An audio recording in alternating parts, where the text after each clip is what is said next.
ஹாங்காங்கின் சமூக ஆர்வலர் கேத்தி ஷூய்க்கு தனது மாமனார் சுமார் $257 மில்லியன் அளவு மதிப்பீட்டில் பரிசுகள் வழங்கியுள்ளார்.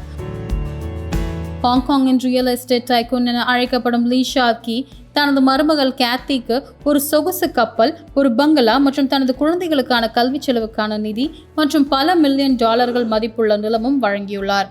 லீ ஷாக்கி மார்ச் மாதம் உயிரிழப்பதற்கு முன்பு அந்த பரிசு பொருட்களை தனது மருமகளுக்கு கொடுத்துள்ளார்.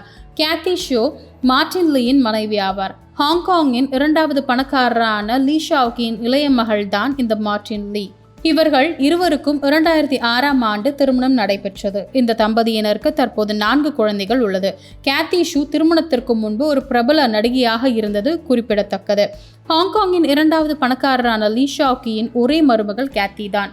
லீ ஷாக்கி இந்த ஆண்டு மார்ச் மாதம் தனது 97வது வயதில் உயிரிழந்தார். அவர் உயிர் இழப்பதற்கு முன்பு தனது மருமகள் கேத்திக்கு மட்டுமின்றி அங்கு பணியாற்றிய 1500 ஊழியர்களுக்கும் சுமார் $10,000 மதிப்பீடு பணம் கொடுத்துள்ளார். அவர் இறக்கும்போது அவருடைய சொத்து மதிப்பு சுமார் $23.2 பில்லியன் இருந்ததாகவும், அவரது இறப்பிற்கு பின் இந்த சொத்துக்கள் தனது 2 மகன்கள் பீட்டர் மற்றும் மார்ட்டின் பிரித்து கொண்டதாக தெரிவிக்கப்பட்டுள்ளது.